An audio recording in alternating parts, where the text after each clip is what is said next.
We'd like to welcome you to the February edition of the Kansas 4-H Equine webinar series. We're going to try things different this month, and we're going to go ahead and pre-record our webinar, but we'll also include email addresses so that you can send in extra questions that you may have that need to be answered. And with that, we're going to go ahead and get started. This month, we are talking about horse judging teams. And with me, I have Dr. Teresa Douthit with Kansas State University, and I'm going to go ahead and turn it over to her. All right. Thanks, Kelsey. I'm excited to be here and to talk to you today about horse judging. I'm going to share my screen here. So like Kelsey said, we're going to talk about horse judging. I am going to give credit before I get too far into this to Dr. Kelsey Crabtree, who helped put these slides together. And with that, we're going to kind of charge forward. So if you have not been to a horse judging contest, the way this is going to work is that you can enter the contest as a team. 4-H judging contests usually have 4 people on a team, so you can get, but only the top 3 scores are going to count. So you can have a team with 3 or 4 people. If you've got 4 people and someone has a rough day, their score is not going to count. It's not going to bring the team down. And so it's to your advantage to have 4 people just in case someone has a bad day, but that's not necessary. Or if you can't get a team together, you can compete as an individual as well.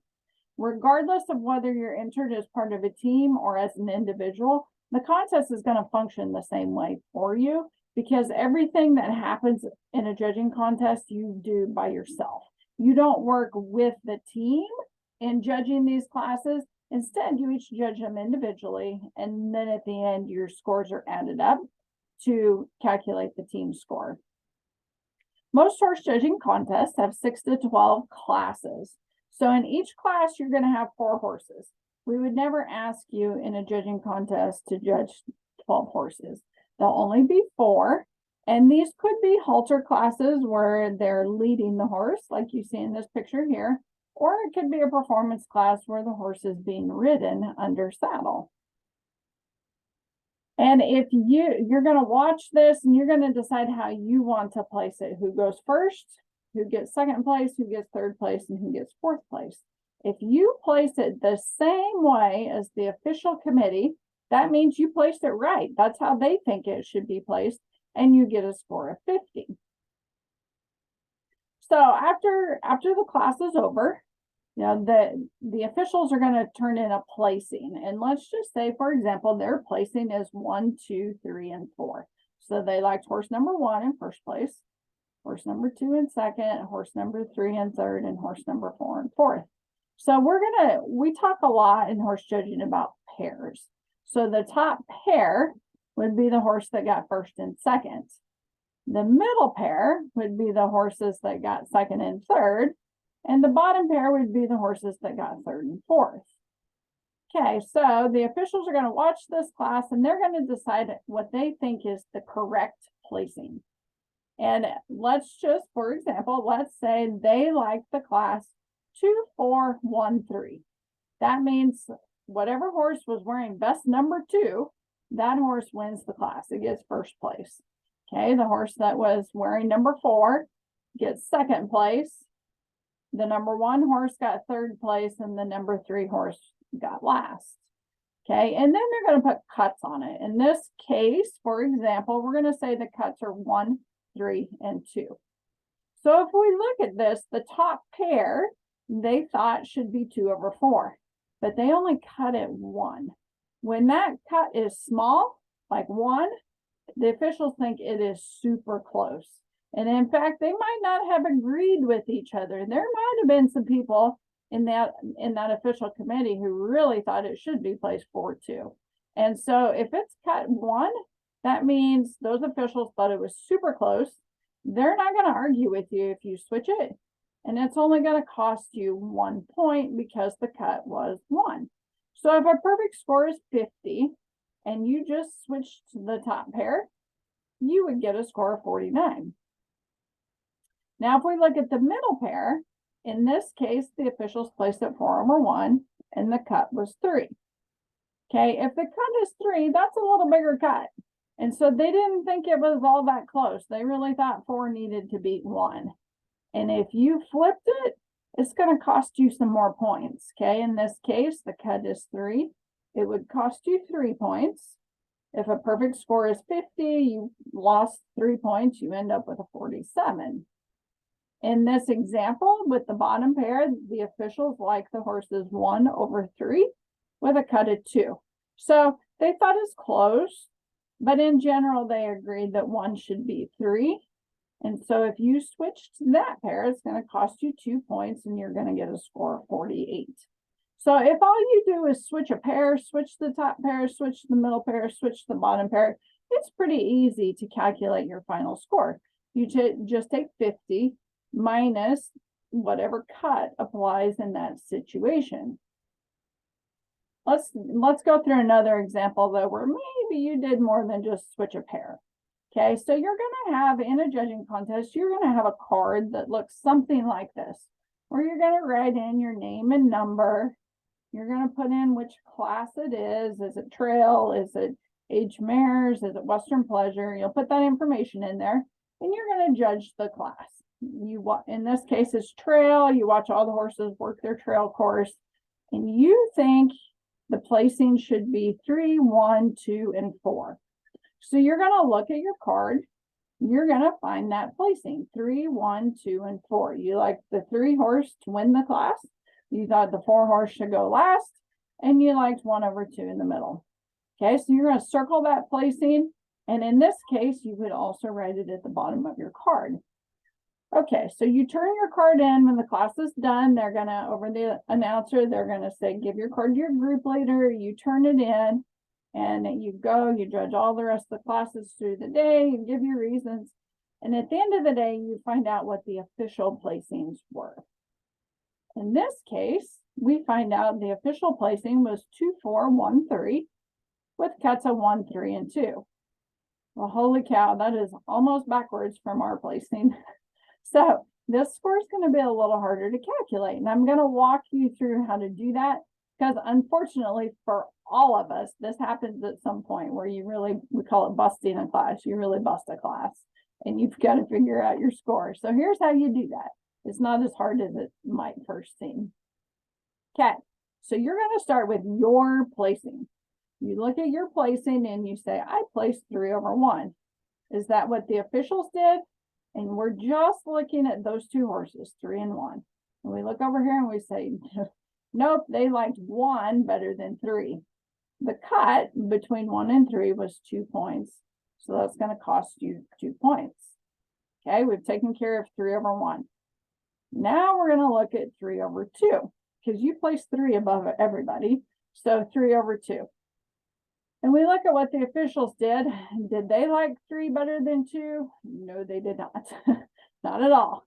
And so then we're going to look and say, okay, which cuts fall between 3 and 2? In this case, it's all of them, because 2 was in first place and 3 was in last place. So all the cuts fall between 2 and 3. So you're going to take all those cuts. So 2 plus 3 plus 1 is 6. That costs you 6 points. Okay, we've got 3/2. Now we look and we see that we liked 3/4. Well, did the officials like 3/4? Nope, they liked 4 better than 3. And we're going to look, okay, we're just interested in 3 and 4. Which cuts were between 3 and 4? Well, we've got a 2-point and a 3-point cut here. So it cost us 5 points. Okay, we are done with horse number 3. Not going to worry about him anymore. Now we're going to look, we placed 1/2. We're going to compare that to the officials. Did they place 1/2? Nope, they like 2 better than 1. So that's going to cost us whatever cuts are in between 2 and 1. In this case, we've got a 3-point cut and a 1-point cut. So this is going to cost us 4 points. We're going to add those together. Okay, we're done with 1 and 2. We also like 1 better than 4. Let's look at what the officials did. They liked it the other way. They like 4 better than 1. In this case, there's only 1 cut in between them. So It only cost us 3 points this time. Okay, now we're done with horse number 1. We're done with 3, we're done with 1. Now we're gonna look, we liked 2/4. And lo and behold, the officials did too. They also liked 2 better than 4. And so we don't lose any points there. So that we're good there. And now we've done 3 over 1, 2, and 4. We've done 1 over 2 and 4. We've done 2/4. We're done. Okay, so we're gonna see all these cuts that we took here. We're gonna add them together, and we lost 31 points. So if our perfect score was 50, we're gonna subtract that 31, and we would have scored 19 points on that class. Okay, so you just very methodically look at your placing, take your top horse, see who all you placed it above, then go to your second place horse, see who all you placed it above, and then your third place horse. So that's how you calculate your score. Hopefully none of you place the class completely backwards, and most of the time if you just have pair switches, it's really not that hard. Okay, so in a contest, we'll have performance classes. Okay, again, you will work individually. You don't talk to your team in placing the class. During performance classes, they will have the judging contestants sit up here in the bleachers. Okay, so the horses can use the arena, move around the arena, and not dodge people and not run over anybody. So the contestants are going to sit in the bleachers. You're going to watch the class. You're going to mark your card, and you're going to turn it in at the end of the class.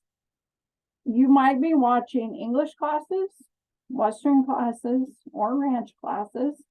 They might work on the rail. They might do a pattern. They'll tell you ahead of time what the classes are.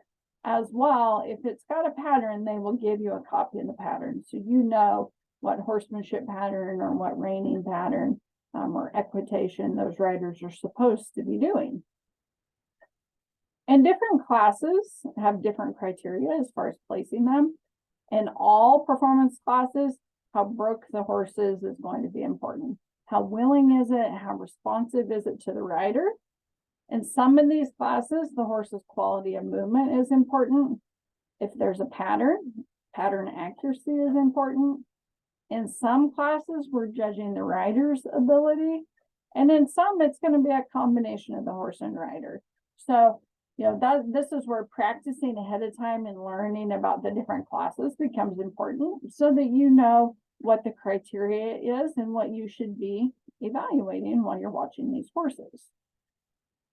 Now in halter, so then once the performance classes are over and they start the halter, they will have the judging contestants come down into the arena. This way you are at eye level with these horses and you can get a much better view of them. So if you'll listen to the announcer, they'll direct you, they'll tell you where to go, they'll tell you what to do. But that generally, in this case here, we've got a halter class on each side of the arena and we've got the contestants in the middle. To start with, they'll have the contestants turn their back to the class. So you're just looking at the contestants on the other side. You're standing in the middle of the arena. When they tell you to start judging, you turn around and you see your class. You'll see here the handlers are wearing vests that tell you what number each horse is. And you're going to walk up and down. This is called profile, where you see the horse from the side. And you're going to evaluate the horses. Then they're going to turn those horses so they're facing the middle of the arena. Now you can see the front. You can see their pectoral region. You can see their chest. You can see their front legs. You'll have a couple minutes at that view. And then they're going to turn those horses again so that they're facing the fence. And now as a contestant, you can walk up and down the middle of the arena and you can see the horses from behind. You can see how wide they are through their stifle. You can see their hip and their hind leg from behind. Okay, then the announcer's going to tell you, all even numbered contestants go to the north end and odd numbered contestants go to the south end or something like that. They're going to divide you up and put you at different ends of the arena. And those handlers are going to walk and trot the horses toward you and away from you so that you can watch those horses walk and trot. Then they're going to line them back up on the profile, and they may give you time for a close inspection. Some contests do that, some contests don't. But your last view is generally a profile view where you're going to mark your card and finish taking any notes that you want to take on that particular class. Okay, here we're looking at conformation, or how is the horse put together. We're going to look at things like balance, muscling, quality, and structural correctness and evaluating it. In this class, we're not worried about how the horse behaves. We're just looking at how he's built. Okay, so we judge performance, we judge halter, and then we give oral reasons. So this is your opportunity to explain your thought process. You're going to start by telling the reasons taker how you place the class. Now, I placed the quarter horse stallions 2, 1, 4, 3. And then you're going to proceed to explain why you did it that way. This is perhaps one of the most beneficial things with horse judging or any kind of judging. You learn how to think, you learn how to organize your thoughts and speak in a convincing manner. You learn clear, concise speaking practices. You utilize industry terminology. You really improve your public speaking skills and your communication skills in general. Okay, you'll learn how loud you need to be, what your tone of voice needs to be, your pace, how fast or how slow. And for sure, this will build your confidence. You won't be afraid of public speaking anymore once you've been on a competitive judging team. Okay, so when reasons are scored, there are some big things that are going to go into the score that you receive. So in a set of reasons, a perfect score is once again a 50. So, it's pretty rare for someone to get a 50 on reasons, but it does happen once in a while. And that reasons taker is going to be looking for things like organization. Okay, it needs to be well organized and systematic. And they're going to expect you to talk about your top pair, and then your middle pair, and then your bottom pair. And if you go in a different order and they have trouble following you, that's not going to help your score. You want to clearly communicate what you did and why you did it. You don't want to be tricking the reasons taker so they can't figure out what you're talking about. Okay, relevance. This means whatever you say in your set of reasons should be relevant. It should have been a factor in the placings. So if one of the horses has a little splint on its right front leg, that probably didn't influence your placing. Maybe he does have a splint, but it's really not relevant. You placed him first because of his balance and his muscling, and that splint was really a non-issue. And so if it didn't really influence your placing, you probably don't need to talk about it. Okay, and telling the truth is the most important thing. If you are saying that a horse is splay-footed and it's not, okay, that's really going to hurt your score. If you say that he's really well balanced with a long neck and a long hip and he's not, that's really going to hurt your score. So as you're judging the class and as you're taking notes, you want to make absolutely certain that everything you write down is true, because accuracy is super important. Okay, you should use terminology that people use in the horse industry. If you come in there and say he's thicker through his back, loin, and ham, right? That's a hog term. Reasons taker is not going to be very impressed. So if you've got experience judging livestock and you're making the transition to horses, that's awesome. But make sure you use horse terminology when you're talking about a halter class, for example. You want to sound like a horseman. Oh, sorry. Okay, and then the last part of it is just the presentation itself. Are you poised? Are you confident and convincing? Are you relaxed? So there's a fine balance between confident and convincing and relaxed. We don't want to be overbearing and screaming at the reasons taker, but we don't want to be so relaxed that we sit down and cross our legs and the reasons taker can't hear us. There's a balance there that we want to strike. We do have a 2-minute time limit. If you go over that, then we'll start adding some penalty points. And really, you should be able to say what you need to say in 2 minutes. If you're going beyond that, you're saying too much. So we've got a 2-minute time limit. And of course, you should speak with proper English. Okay, so for a lot of 4-Hers, the reasons is the most intimidating part of it. But when you break it down, it's maybe not as hard as it first seems. So you're going to do an opening statement. Okay, this is your first impression, and you never get a second chance to make a first impression. So your opening statement's potentially the most important thing you say. You want to be loud, you want to be confident, you want to really make an impression that you know what you're talking about. And so this is generally going to include the name of the class, your placing, and then some kind of really obvious statement, or, something like, in this class of aged mares who all were exceptionally high quality, I placed it 2143 or whatever it may be. So it'll be some kind of summary statement along with the name of the class and the placings. Then after that, you're really going to repeat the same pattern. Okay, we're going to have a top pair, and we're going to talk about your first place horse over your second place horse. Okay, we're going to have a middle pair, and we're going to talk about your second place horse over your third place horse, and a bottom pair, which is third place over fourth place.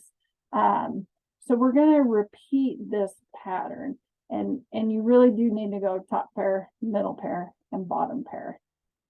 And within each of these pairs, you're going to talk about why you like the first place horse over the second place horse. But generally, there was something about that second place horse that was pretty nice. And so you're going to grant something to your second place horse. I realized that he was straighter in his front legs, or I realized that he did have a more cadenced jog, or whatever it was. But then you're going to criticize him. But still, I left him second because he broke gate at the lope, or whatever it may be. And this criticism should not repeat what you said within the pair. It should be something new. Okay, and then you're going to follow the same format in the middle pair. You're going to talk about the pair second over third. You're going to grant third place, and then criticize third place. Then we're going to go to the bottom pair, third place over fourth. We're going to have a grant for fourth, and then we're going to criticize fourth. And then, you could put a summary statement here. I placed 3 last because he was the poorest balanced, lightest muscled stallion in the class. Or something to that effect. As we move from box to box here, we want to use transition statements to help it flow. Things like furthermore, in addition, conversely, however, just words we use in English language that help us transition from one thought to another. This is a score sheet that's used by the National Horse Judging Team Coaches Association, and it really gives you a pretty good idea of what sorts of things would be taken into account. And we've got our relevancy, our accuracy, our organization, our terminology, and our presentation. We've got 5 areas here, and they're each worth 10 points. If you nail every single one of them and get a perfect 10 on all of these, you would get a 50. There are some penalties here. If you have a minor pause where you kind of forgot what you were going to say, that might cost you 1 point. If you said an incorrect statement, okay, so here you're not being completely accurate, okay, that might cost you 2 points. Every time you look at your notes, that costs you 5. We really discourage looking at your notes while you're giving reasons. Even if you forget what you were going to say 2 or 3 times and you get a couple, 2 or 3 1-point penalties, that's still better than looking at your notes. So we really would like to see contestants not rely on their notes while they're giving a set of reasons. Okay, so during the class, while the class is in the arena, we do take notes. Okay, and this is to help us in preparing our reasons, because if you judge 12 classes in the day and you're trying to prepare reasons on class number 1, sometimes it's like, wow, I've seen a lot of horses today and I can't remember what that first class looked like. And so we look back at our notes to jog our memory. What did those horses look like? And so notes are extremely valuable. but they're not to be looked at and read during the presentation. They're to help you prepare your reasons and remember the horses, but they're not to be read during the reasons. Everybody does this differently. You figure out what works for you. This is how I set my notebook up, but if something else works for you, that's great. So when I'm judging, when I was on judging teams, I would buy those stenographer's notebooks. You can get them in gas station, Walmart, wherever, and they've got the spiral along the top. You can use other kind of notebooks, that's fine, but this is what I used. And what I would do, I would open that up, and on the top half, just write 1, 2, 3, and 4. And I would take some notes about horse number 1, number 2, number 3, and number 4. And then when I'm preparing my reasons, I can open this up. I see my notes in the top half, and now I can kind of formulate my reasons on the bottom half. So this way I can look at my notes at the same time that I'm formulating my reasons. And so that way I'm not having to flip pages back and forth.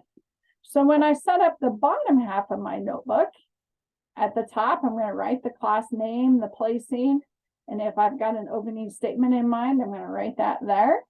Okay, and it's really important that you do record which class this is, because if I've got age mares, age geldings, 3-year-old mares, and yearling stallions, you know, and I see things like nicer balanced, heavier muscled, I know it was a halter class, but I might not remember which one. So it is important to write down the class name and write down your placing, because if you turn in your card, then you're going to have to give reasons and you don't remember how you placed it. That also can be problematic. So make sure you write down the name, make sure you write down the placing. Okay, and you can put things down that maybe were not relevant to your placing. Like maybe he had on a green halter, or maybe you had a horse like this and you write down, you know, the handler wore an orange shirt. You're not going to talk about the handler's orange shirts in your set of reasons, but if that helps you to visualize that horse and helps you to remember what that horse looks like, hey, that's great. You can sure write it down to help jog your memory. You just wouldn't say something like that in reasons. You're not going to say anything in your reasons that's not permanent. Okay, the green halter, not permanent. Don't say it in your reasons. We take the halter off. A bay with a star and strip, that's permanent. You could incorporate that into your reasons. You know, I liked the bay with the star and strip to win the class because he was the most broken, responsive to his rider. You wouldn't say anything about an orange shirt. That's temporary. And if the horse was solid black, you could put that in your reasons. But you can write things down like this just to help jog your memory. Okay, so to really be super successful, the best thing you can do is visualize the horses. So when you're talking about them, if you can picture the horse, then you can just describe what you're seeing in your mind. As you're transferring from your notes to kind of structuring a set of reasons on the bottom half of that notebook, try to put the whole thing together before you start making revisions. Sometimes what happens, people get so focused on the top pair and they spend so much time on the top pair that then by the time they get to the bottom, they're running out of time and the bottom pair ends up being kind of skimpy. So make sure you kind of format the whole thing before you start making revisions. In our big boxes where we're talking about the pairs, we want to use comparative terms that end in ER. That would also be true for our grants. Okay, he's heavier muscle. You can also use the word more. He's more cadenced at the jog. He's got a flatter knee at the lobe. He's longer strided. So we want to use more and words that end in ER. You don't want to use words like good.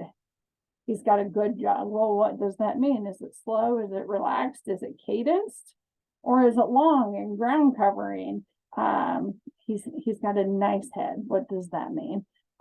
Is it expressive? Does he have a large eye? Is it short from eye to muzzle? Okay, so words like good, better, nice, they're just not very descriptive. And so we want to use comparative terminology instead. Okay, it needs to be organized so the reasons taker can follow what you're saying. So you want to do top pair, middle pair, bottom pair. But as well, if you're describing a horse, start at the head, and work your way to the tail. Or if you're talking about a Western pleasure class, you might talk about the walk, then the jog, then the lope. But we wouldn't want to talk about the hindquarter and then the head and then the withers and then the feet. You know, that jumping around makes it hard for someone to follow what you're talking about. Okay, you never want to memorize or write your entire set of reasons word for word, because what happens then, if you're giving this set of reasons and you forget that word, sometimes people just walk up because they're too worried about that word. But if you can picture the horse, it's like, oh, well, I don't remember what that word was, but I'm picturing this horse and I know he was, you know, he was longer strided and had a more ground covering gait, then say it and move on. You have less of those pauses and less of those wobbles if you're picturing the horses. If you're trying to memorize specific words, sometimes that gets us in trouble. And I think this is a mistake a lot of beginners make. They learn one set of reasons, and then they go to a contest and they want to say that exact same set over and over. Just change the numbers.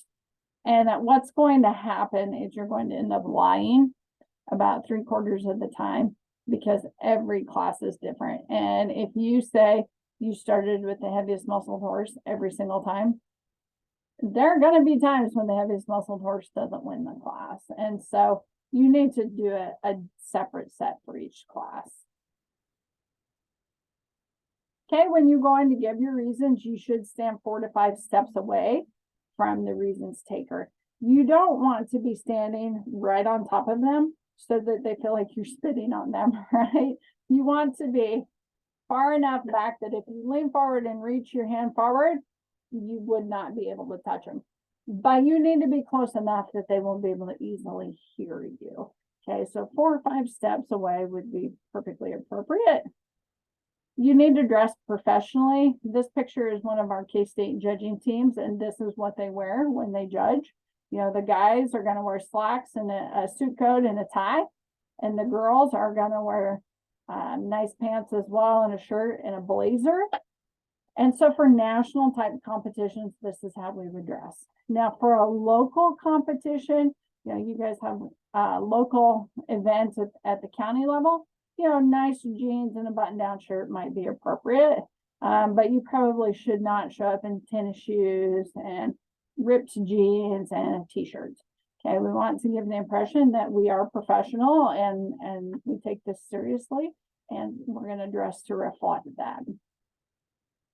You do want to talk in a slightly louder than ordinary voice. You want to be confident and enthusiastic. You're going to start the reasons by stating the name of the class and your placing. I placed the quarter stallions 1, 2, 3, 4. I placed the trail 2, 3, 1, 4. Whatever the place is, or whatever the class and the placing. And the truth is, to get really good at this, it takes practice. And you can practice giving it to other people, but if you don't have people around, you can practice it standing in front of the mirror. You can set your phone up and record yourself and watch the video. You can write it and read it out loud to practice your tone and your voice. I used to, when I was in college, I used to drive down the road giving reasons. I did a lot of that.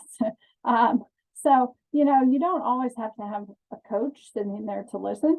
You can practice anytime, any place. Okay, so why would someone want to do this? It's a lot of work. Why would you want to do it? Well, you'll learn about new parts of the equine industry. If you show halter horses, this is your chance to learn about performance horses. If you show ranch horses, this is your chance to learn about halter horses. And there are lots of opportunities in all facets of the equine industry. This for sure will make you a more well-rounded horseman or woman. One of the most rewarding parts is being part of a team. Those relationships that you build, and especially if you're traveling to shows, that time that you spend in a van or in a hotel room can really be pretty rewarding. Those relationships can last a lifetime. My brother met his wife as part of a judging team. And so, just that team camaraderie is really something special. And as well, those people might go become professionals in the industry and help build your professional network. You don't have to have a horse background or a lot of horse experience, just the passion and determination to learn and compete. It's that work ethic and that competitive spirit that really makes the difference. You get to travel. I got to, as part of my experiences on judging teams, I got to travel to Europe. I got to travel everywhere from California to Kentucky to Texas and everything in between. So you get to see lots of parts of the country. You get to see some awesome horses. You get to see a lot of really neat things. And the skills that you build in terms of critical thinking, looking at your criteria, prioritizing, making a decision, and then being able to stand behind that decision and deliver a good set of reasons. You really develop your public speaking skills as well as your decision making. And as an advisor here at K-State, we have employers come and they're looking for students. They've got jobs, they want to hire students. And some of them specifically request students that run judging teams because they've got this skill set that a lot of people just don't have. And most importantly, it's fun. It's a pretty awesome experience. And so it is a lot of work and it can be intimidating. But if you just kind of take it apart and look at the different pieces and tackle one piece at a time, before you know it, you'll be pretty skilled and you will have some skills that will make you very marketable when the time comes for you to go get a job or even just compete in public speaking competitions or whatever you may be doing, and help build your leadership skills for all the extracurricular activities that you guys do. So with that, I'm going to wrap up my presentation, and I think Kelsey's going to share some information with you. Yes, thank you very much, Dr. Douthit. We appreciate you taking the time to share with us today. We will include Dr. Douthit's email address as well as Dr. Crabtree's. And then if you have additional questions about horse judging or the K-State horse judging team, you can certainly reach out to them. And as a note, we will release more information soon, but the Kansas State 4-H horse judging contest will be held June 15th in Salina. And so that would be an excellent opportunity to get started. Reach out with other questions that you have, and we'll be talking to you soon. Thanks again for joining us. And thank you, Dr. Douthit. Thank you.